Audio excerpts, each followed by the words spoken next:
Hello ladies and gentlemen, good evening. It is I, HarlequinCoHO. It is very late at night where I am, and you know what? I just can't sleep. I got Coho on the brain. I want to watch some more replays. Got to see replays. There's so many good games out there to watch. So what I have for you again is another submission here by one of our viewers and subscribers. We have AirTaylor, who is going to be playing as an airborne commander up here in the north versus Spoki down here in the south. Now AirTaylor I've casted before, just the last game as a matter of fact, and he is a very highly rated airborne player. I believe he is top 1 or 2. You know, I'm sure that stuff changes frequently, but he's up there. You know, he's definitely been top 1 before. And Spoki down here in the south, I don't actually know his ranking, but he is a top 1% player, and he has shown up in many replays, including one that I casted, but I see him around. So he is a Blitzkrieg commander, and we're going to take a look and see what these guys are up to. So both of them went ahead and basically built their barracks right off the bat. We've got a rifleman coming out for AirTaylor here. That's not too surprising. Same thing going on for Spoki down here in the south.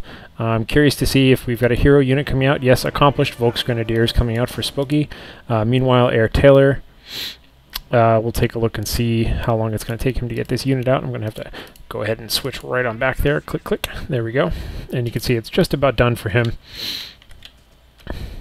And we have just a regular rifleman squad. It's very common to open with a bunch of riflemen first, and then work your way up to your rifleman heroes, like your gladiator rifleman and that sort of thing. So there's a lot of cool things in this game, but it is a rather long game. But I figure it's kind of chill. It's late at night, and I haven't done any very long games yet. So let me know what you think. Are they too long? Are you able to sit through them? Are you able to, you know, follow what's going on and stay interested, that sort of thing? Hopefully I can keep my enthusiasm up a little bit, even though I need to keep my voice down, because if I don't, my girlfriend will come down here and kill me. So just gonna kind of look around, and why don't I just pull up the overhead tactical map here. We can just get an idea what AirTaylor is up to and what Spoki is up to here. And you can see pretty standard caps here. It looks like Taylor actually did opt to get this victory point right off the bat. We'll go up here and take a look at that. A lot of times I see players skip this, but I guess he figured today, why not? He'll just grab it and get a lead right off the bat. Again, you can see him grabbing 2 victory points. So already this is a little bit different.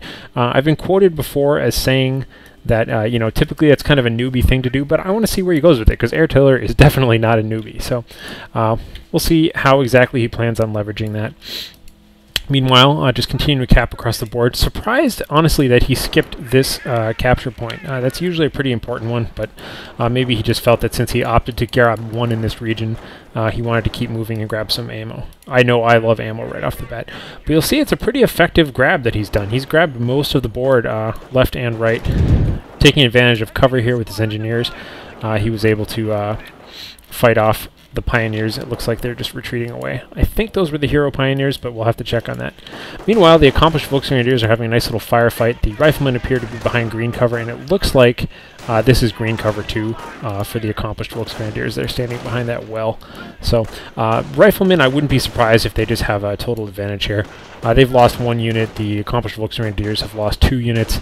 And as I've said many times before, this tends to work out non-arithmetically. Whoever has a very slight advantage early on just kind of rolls into a very exponential advantage later. So very frequently it'll be like, oh, I lost 1 guy and you lost 2, and then I don't lose any more and you lose your whole squad. So, but definitely with the backup of another infantry squad in heavy cover, these guys are going to have to get out of here. But nothing wrong with kind of just staying and stalling for a little bit.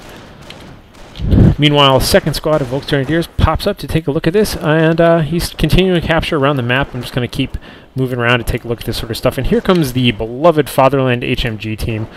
They are level 3 right now, so they're not as powerful as they get, but I do believe they do still have some of their normal bonuses. They take less damage in friendly territory. I think they get longer range by level 3, but either way, moderately important unit there. And you can see good look at this flanking. I mean, he's literally attacking these poor Volksgrenadiers from all sides, all within heavy cover. And meanwhile, oh, I just missed it down here. Sorry for that. The engineers walked up and were just basically flaming away at this building here. Looked like it took out one of the HMG team, and the rest are running away. So really, really resounding victory. And again, for anyone who's just not aware, again, these damage types down here are just kind of rough, but you can see with the flamethrower upgrade, not only do the engineers do more damage to infantry units, they also do way more damage to buildings. So very effective against people who are in building cover or heavy cover, that sort of thing. But here comes the wicked close combat Volksgrenadiers, and I really hate these guys. And by which I mean I love them, and if I were, you know, constantly playing Axis, which I do occasionally, but not all the time, I would use them constantly. They're really, really brutal.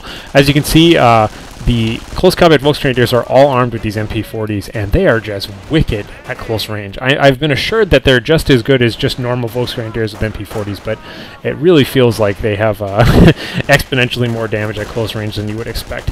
We'll take a look and see what kind of damage they're going to do here to these riflemen. The riflemen, very wise to retreat.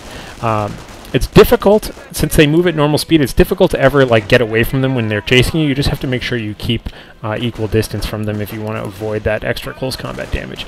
Meanwhile, just kind of covering the field here with he's got his flamethrower engineers. He's got a little bit of stall tactic going on here, nothing wrong with that. It's good just to kind of take cover in buildings and you know, do what you can to prolong your capture of that area. Construction pioneers are out here capping. Looks like the rest of the pioneers are also up here capping in the upper left, and we'll see what's going on with this firefight here. These men are still stuck in this building here, just kind of stalling again. Nothing wrong with that. Actually inflicting some casualties on these accomplished Volksgrenadiers. We're only taking light casualties themselves so far. The 4 riflemen are coming in to back them up here, and just kind of a minor firefight. But here come the close combat Volksgrenadiers, and we'll see if they're going to come in here and take a shot at this building. Yes, they do, and pretty sure they're going to start inflicting some heavy casualties when they stick their guns in those windows and that sort of thing. So let's take a look and see. You can see already suddenly the damage has rapidly increased, and AirTaylor, having just lost a couple more guys, is going to get the heck out of there. A wise decision. Meanwhile, we are doubling up on the pioneers on the left here. Looks like the flame engineers are coming down, and boom! Oh no! They stepped right on a landmine that was cleverly set there.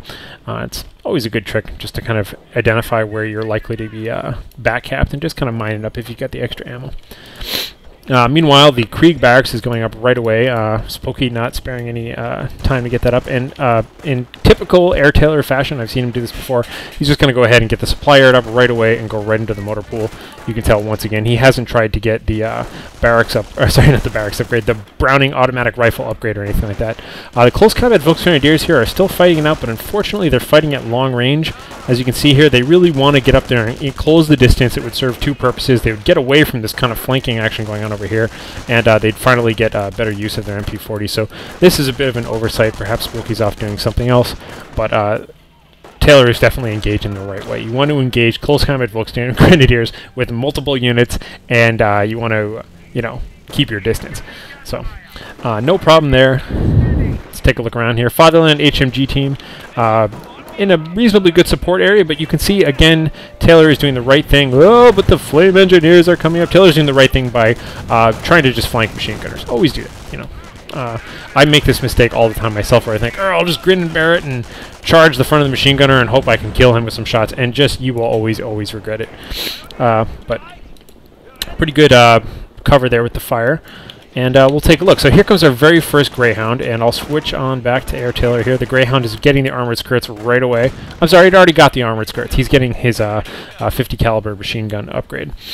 So here we are again, and just to take a look at some of the army items, since I often skip this, you can see that these are similar to what we saw him in the last game. He does have a capture increase, minesweeper detection radius up by 50%. That's a really good bonus, by the way, especially if you're like him and you actually spend munitions on minesweepers. It's a good habit if you suspect your opponent is going to be doing this all the time. Meanwhile, coming up here and putting some pressure on the medical bunker, which I didn't mention before, by the way, but nice use. Oh, he takes he takes a pack cannon right to the side. I believe that may have been cloaked back there, but maybe not. Either way, he drove right past it, took a shot to the side, and is now just going to just very politely retreat. One of these tactical retreats, if you will. So medical bunker is in a good position here, more or less. You know, it's a little bit exposed only because Spoki hasn't managed to really maintain control over this side of the map. But the fact that he has a Fatherland HMG team in it more than makes up for that. And hopefully here it'll be able to you know, pick up his wounded from around the map. So that's a really good tactic, and I always love seeing Axis players use that sort of stuff. So you can see that not only has Taylor been pretty aggressive about grabbing his own ones and his own capture points and the middle ones, he's already gone and just kind of backcapped a little bit of this here. Flame Engineers in the meantime just kind of stalling here with flamethrowers, and it looks like a second Greyhound is out here getting the 50 caliber machine gun upgrade and just kind of backing up his engineers. Hopefully if he's able to drive these guys away. Wow, look at that physics explosion there, just boxes everywhere. He's able to drive these guys away with his 50 caliber upgrade. Maybe these guys can cap this point, but it looks like maybe he's just kind of backing them off a little bit. Either way, that's looking pretty good. This intrepid medic here, though, is just going to go ahead and get his job done. Here come the close combat Volksgrenadiers, by the way, getting in really close. Look at these kills. Whoa! A single shot goes off. Looks like he kills one of them. Definitely going to go ahead and retreat his rifleman away from that. And you know, this is, you know, they got the Panzerschreck went and hit this truck right in the tailpipe. Should have been facing the other way, but really he just kind of took a lot of casualties. Now this is what we're looking for. Blitz anti-tank gun, cloaked, moving up, and unfortunately both of his targets have just vanished, but he's just going to kind of wait here. These medics doing their job pretty well. Let's see, it looks like that's actually going to create a new unit for him. That'll be the last body he needs. Meanwhile, some more skirmishing going on over here. I don't know if he necessarily needed to bring both of his Greyhounds over here, but, you know, he could have encountered some more resistance, but hopefully he's going to start sending them back and spreading them back out since they're not quite needed there just yet.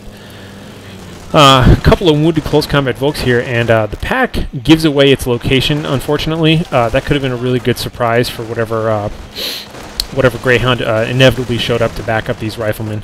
But for the time being, it looks like he's well aware that it's there, and hopefully he'll exercise some caution while approaching it.